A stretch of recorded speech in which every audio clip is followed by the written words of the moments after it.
this model is unsustainable. There was a bagman at Bama. There was a bagman at every school around the country if you were competing for a national title. Nick Saban is back in the news. No, I'm not talking about the Sidney Thomas thing, even though that's big. I'm talking about him going after NIL deals again. In fact, if you didn't watch the Pat McAfee show same day of the national championship, he actually, his last like 15 seconds he had on the Pat McAfee show, he stopped everything. There was a hard out. He forced and had to say, the people out there need to know this model is unsustainable. One school can't spend $30 million for players while another school is spending $3 million. And a lot of people had a lot of things to say about that. So we're going to read some tweets. We're going to get some stats about Nick Saban and what he's, rolled in. But I appreciate y'all appreciating these videos. If you do like the video, leave a like on the video. If you don't, dislike the video. Subscribe if you enjoy college football content. We're not going to dilly nor dally. We're going to hop right into Nick Saban on the Pat McAfee show. Again, we can't show it because of copyrights. Better say it quick if you're going to be a TV guy. But you brought this up about Jeremiah Smith going to Michigan or no, West Virginia or whatever. All right, you created that. No, he did. Right. You're right. He did. But all I'm saying, the people out there need to know this model is unsustainable. Okay. It's not good for players. I mean, people in Congress, I don't care who has to get off their butt and do something. Players need to get compensated, no doubt, but it has to be done in a way where we, some kind of way have competitive balance. Yes. That every school has the same thing. One school can't spend $30 million for players while another school is spending $3 million. Agreed. You're the one that's going to have to fix it. Hour one, wrap. It was a hard out. So we have some other videos of him kind of preaching some of those same things, but a lot of people weren't happy that he said that. So homeboy Adam Agorny says Saban is wrong about NIL. If one team is spending $30 million and another team is spending $3 million, the $3 million school has to figure it out. All these schools have insane amounts of money to use and tons of alumni to tap in. The schools that will get the best players will have the best structure. Now, I think there is an argument there. The argument is, how much do you love football? It's not really about how much money you have. All these schools, like you said, they got money. But how much are you willing to commit to football? And then how much is football giving back to you? That is the ultimate question. So I think some of these schools who aren't as committed to football, you might see them try to cut football when things like revenue sharing and stuff like that comes out. But Ohio State and Alabama, Texas, these schools that live, breathe, and eat football, they're only going to be bolstered even more with these modern NIL rules. But like I said, this is not something new with Nick Saban. He's got plenty of comments. And, of course, we got other people trying to disprove him and kind of talk about Nick Saban's budgets, because he has a lot to say about NIL. But what about Nick Saban's budget and what he was doing? Now, this is a tweet from 2022, about the same time he was going on his original crusade about NIL. Just to point this out, Alabama athletics budget is $180 million at the time of this tweet. Nick Saban's salary was $9 million a year. JSU's entire athletic budget was $8 million. But let's kind of hear some of those comments. You've spoken previously about the NIL and the opportunities it's presented to your guys. How has your opinion changed or developed, evolved since this began several months ago? It really hasn't, changed at all. I said in the very beginning that, the concept of name, image, and likeness for players to go out and get representation and be able to work and make money using their name, image, and likeness is a good thing for the players. And I think that was the original intent.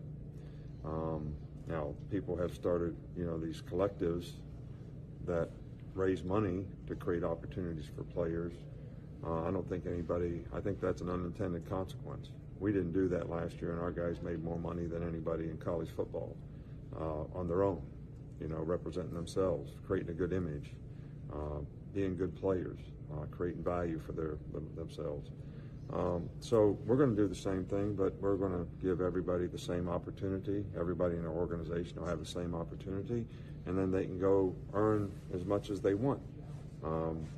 So we give everybody the same medical attention. We give everybody the same nutrition. We give everybody the same academic, support. They have the same scholarship, so we're going to give them the same opportunity in name, image, and likeness, and then they can go earn whatever they want. But I don't know if it's a sustainable model for me to start picking and choosing who gets what opportunities. All right. Thanks, Coach. All right, thank you.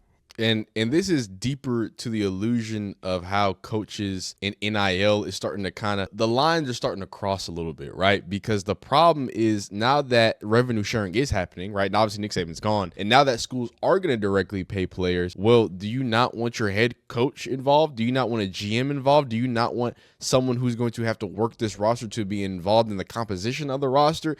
It's starting to get really, really nasty. So again, like I said, people weren't happy about Nick Saban and him saying those things. So some people went back and had some things to say, like Mr. Midwinter. Midwinter had to point out, I don't remember Saban saying it's unsustainable or bad for coaches when one school can pay a football coach $10 million a year and another only $500,000 a year. It's always only a problem when the athlete is being paid. It's a problem that one player can get paid and there can be a disbalance, right, when it comes to the product on the field, but there can't be a disbalance when it comes to the coaching staff.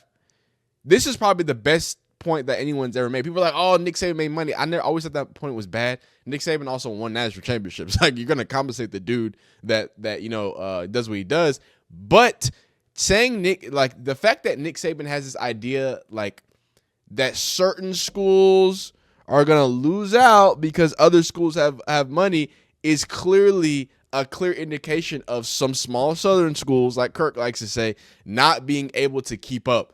And that's what's going to happen. These small schools, the rich are only going to get richer, right? Those who have money are going to get richer. And we all know Alabama's athletic director has been on podiums begging for money, begging for this collective that Nick Saban wanted to not talk about. I don't think there's anything wrong with collectives. I think what's wrong is not being upfront that collectives are what collectives are. I think it's wrong that as soon as name, image, and likeness was a thing, that subsidies of the university that aren't doing with the university. Because let's just talk about it. Because a lot of y'all get my comments, and I hate that I put this at the end of the video because there's going to be more comments saying the same thing. Well, NIL deals and collectives are different. Okay, let's slow this down because I have to do this and I have to keep talking about it. So before we go any further, collectives are NIL deals. Full stop. The way that the NCAA recognizes NIL deals, the collective is a company. They're a nonprofit or whatever company that is not aligned with the university. So they sign deals to the players through their name, image, and likeness. At the end of the day, it is still a marketing sign, just like everything else is, right? Just like if they got Dijon mustard or whatever, if they had a real quote unquote from an actual company. The only difference is we all know that this company is here to facilitate name, image, and likeness and pay the players, right? So I hate when people say, oh, well, but it's different. Is it? No, it's the same thing. We know it's different. It's the same thing, though. It's the way NCAA treats it, the way it's enforced, everything about it, because the NCAA's flimsy rules against it, it's the same thing. Now, when we get to revenue sharing, now we can have a conversation about difference. But as it stands right now, we can boo-hoo about collectives, but it is what it is. It's money that's on the table. People have money to do it. And I am not a big proponent of the whole players getting played, and we're gonna have this conversation. First off, this is hilarious. Just before I even yap, this is my favorite. Now, I just said I got paid stipends. I didn't get paid. You didn't get paid to go to Alabama? No. What you laughing for? You know why I'm laughing. I don't know why. Well, does that make you mad? That I didn't get paid to go to Alabama? Or just that all your teammates are getting paid and you weren't? No, I'm happy for them. You know what I mean? I'm not a jealous type dude, you know what I mean? Why not just go down to Georgia and get paid there? They're handing out big bags. How do we know that?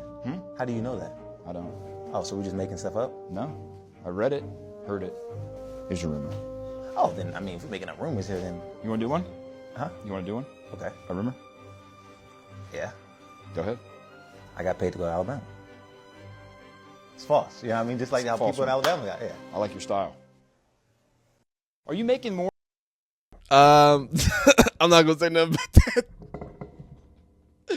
Look, man. Yes, these players were getting paid. Here's the thing, though. I don't think they were getting paid in the same way, though. And we're gonna talk about the bagman again. Not Johnny Manziel. What's it called? Shannon Sharp will destroy your channel if you have anything about him. So be careful. Audio, anything, any YouTubers out there or people reacting stuff on YouTube with Shannon Sharp, be very careful. Only person worse than him is Joe Budden when it comes to sniping your stuff. So we can't watch the clip of Johnny Manziel saying it, but they kind of allude to the bagman. And I feel like here's my issue. I think that everybody is a little bit cavalier about it. I think everyone's like, well, everybody was getting paid under the table by SEC schools. I just don't think that's right. I just think that's inaccurate. And no, I don't think that nobody was getting paid. Hold up. People were definitely getting paid, but I just think it wasn't as widespread. I think it was, you know, hey, a generational running back, a generational quarterback, a this or that. You know what I do think was a lot more widespread, right? You know, the fact that, you know, certain types of vehicles were all attributed to certain football programs pre-NIL. I don't know. You know, maybe certain places and spaces always had Chargers and Hellcats.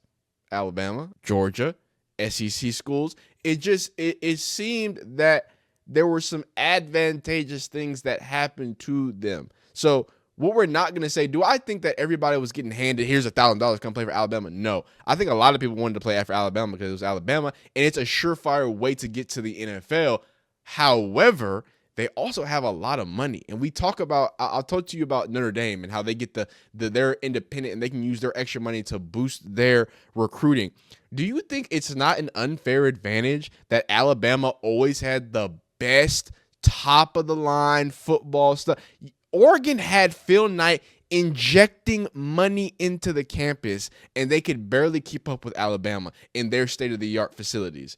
That's an advantage, right? Being in Alabama and in that close vicinity is an advantage. And then on top of that, I guarantee you, somebody was getting some money. It might not have been in the same way. It might have been extra stipends. But we can't all lie. You know why we can't all lie? Because NCAA has been sending sanctions out since like the 80s about this stuff, dog. You're not going to tell me that it stopped. You're not going to tell me that it didn't happen. So let's read about this bagman situation. We're going to close out here.